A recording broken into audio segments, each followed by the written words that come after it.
हम सभी ईश्वर की सर्वश्रेष्ठ कृति हैं। भगवान प्रेम स्वरूप है। यदि भगवान के हम भक्त हैं और भगवान के गुण हमारे अंदर हैं तो हमें सबसे पहली चीज़ है प्रेम करना आना चाहिए। प्रेम किससे शुरुआत किससे करें? स्वयं से। जब आपके अंदर प्रेम भरा होगा तभी आप दूसरों को प्रेम बांट सकते हैं। हम सभी को शिकायत रहती है कि कोई हमारा ख्याल नहीं रखता, कोई हमें प्रेम नहीं करता, हमारी ज़िंदगी ऐसी क्यों है। कितनी सारी शिकायतें लेकर हम घूमते रहते हैं। लेकिन क्या कभी आपने सोचा है कि हम इतनी शिकायतों के बीच में भी क्या कभी थोड़ा सा समय अपने लिए निकाल पाते हैं? कभी अपने आप को प्रेम कर पाते हैं? आपने लास्ट कब अपने लिए समय निकालकर स्वयं से बातें की? कब अपने ऊपर ध्यान दिया? कब ये ध्यान दिया कि मुझे सब ईश्वर की सबसे बेहतरीन कृति बनना है, मैं ईश्वर के बच्चे हूँ तो मुझे ईश्वर के इस बनाई सृष्टि को सुंदर बनाने के लिए और प्रयत्न करना चाहिए। पुष्प खिला हुआ ही अच्छा लगता है, वैसे मनुष्य का मुस्कुराता चेहरा तेज ओज अच्छा लगता है। अगर आपके अंदर प्राणहीन दिखेंगे, अस्वस्थ दिखेंगे, मुरझाए दिखेंगे, बेफालतू के उदास दिखेंगे तो क्या भगवान को अच्छा लगेगा? भगवान को अच्छा लगेगा कि भगवान ने ऐसे बच्चों को बनाया है, ऐसी सृष्टि बनाई है जिसमें लोग खुशी नहीं रहते। कठिनाई किसके पास नहीं है।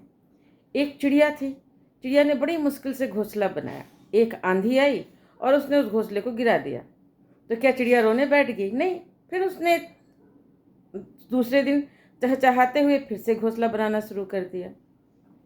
एक ही परिस्थिति में हम बनकर संवर सकते हैं, एक ही परिस्थिति में हम टूट कर बिखर सकते हैं।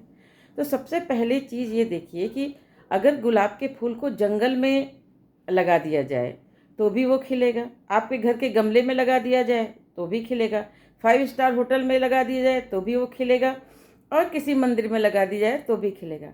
तो हम मनुष्य ऐसा क्यों नहीं कर सकते? हम इस परिस्थिति के हिसाब से ही क्यों जीना चाहते हैं? मन स्थिति क्यों नहीं ठीक करते हैं?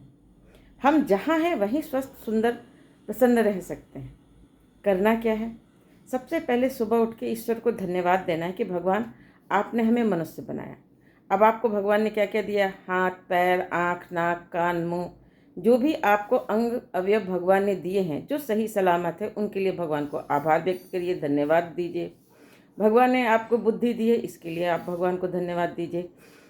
इस सुंदर सृष्टि को आप देख सकते हैं, इसके लिए भगवान को धन्यवाद दीजिए। अपने दिन की शुरुआत भगवान को धन्यवाद देकर शुरू करिए।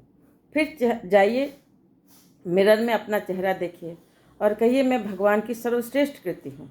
मुझे स्वयं से प्रेम है, मुझे भगवान से प्रेम है, मैं भगवान की कृति हूँ, मुझे अपने आप से प्रेम है। अपने आप को सुंदर और व्यवस्थित रखिए, ढंग से रहिए। बहुत सारे लोगों को हम देखते हैं कि जब वो घर में रहते हैं, स्त्रियाँ खासकर, तो बड़ी अस्त व्यस्त रहती हैं। अरे आपको अस्त व्यस्त नहीं रहना है।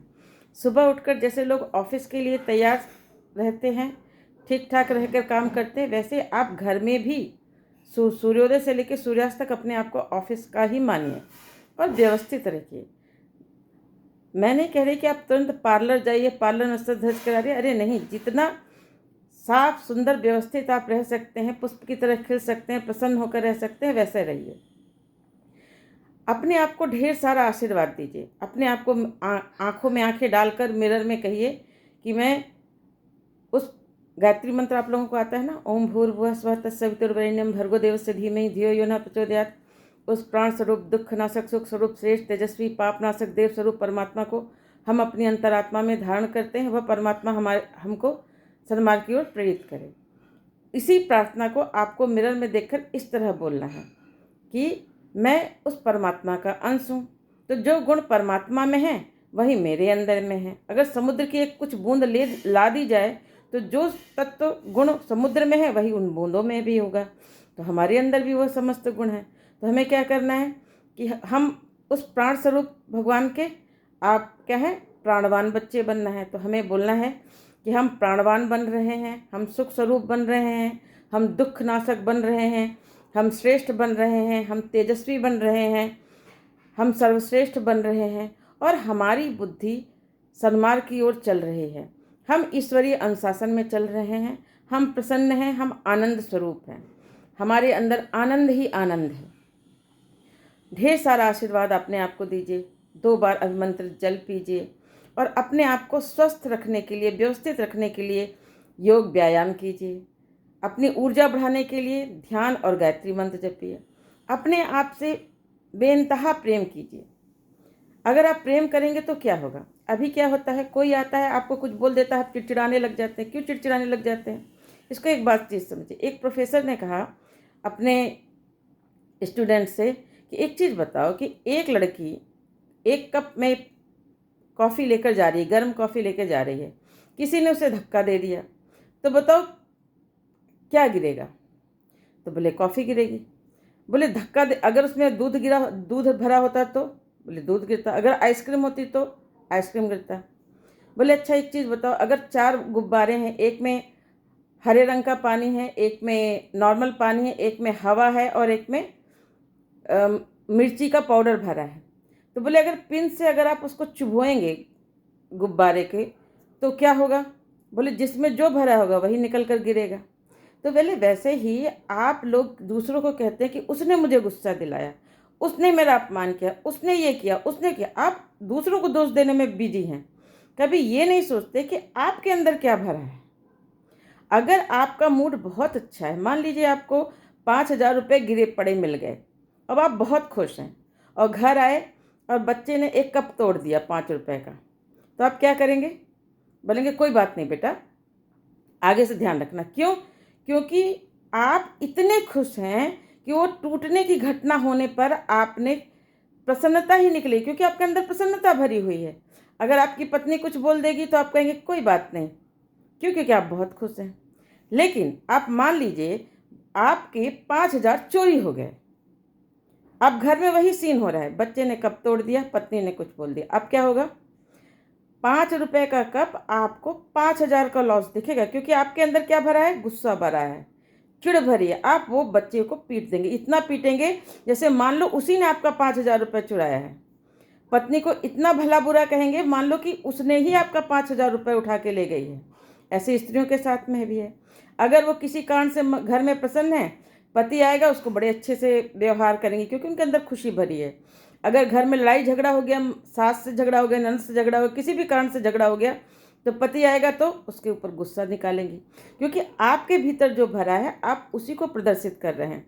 दूसरे को दोष मत दीजिए। अगर आप खुद से प्रेम नहीं कर पाएंगे, खुद को व्यवस्थित नहीं रख पाएंगे, अपने अंदर क्या भरा है ये नहीं चेक कर पाएंगे, तो फिर आप दुनिया को दोष देते रहिए। आनंद कभी नहीं मिलेगा आपको, खुश रहने का तरीका कभी नहीं मिलेगा। परम पूज्य गुरुदेव पंडित श्री राम शर्मा आचार्य जी कहते हैं, हम सुधरेंगे युग सुधरेगा, हम बदलेंगे युग बदलेगा। यदि आप परिवर्तन चाहते हैं तो उस परिवर्तन का हिस्सा स्वयं बनिए। तो अगर आप चाहते हैं कि घर में आपके सुख शांति रहे, प्रेम भाव सद्भावना बनी रहे, तो सबसे पहले अपने आप को शांत सुंदर व्यवस्थित रखना सीखिए। अपने अंदर खुशी लाइए, अपने अंदर प्रेम लाइए। जब आपके अंदर प्रेम भरा होगा तभी आप रिश्तों में प्रेम बांट सकेंगे, तभी आप सोशल स्किल्स अच्छी कर पाएंगे और आप सबके साथ अच्छे से रह पाएंगे। यदि खुद में कचरा भरा हुआ है, घृणा तनाव भरा हुआ है, तो आप दूसरों को सिर्फ दोषारोपण देंगे। दूसरे की कोई गलती नहीं है, हम अपने लिए सुख और दुख की सृष्टि स्वयं करते हैं। तो आज से ही सुधर जाइए, संवर जाइए, स्वयं से प्रेम करिए, दूसरों को प्रेम बांटिए, खुद भी जिए, दूसरों को जीने दें, प्रसन्न रहें, आनंद रहें और मस्त रहें। धन्यवाद।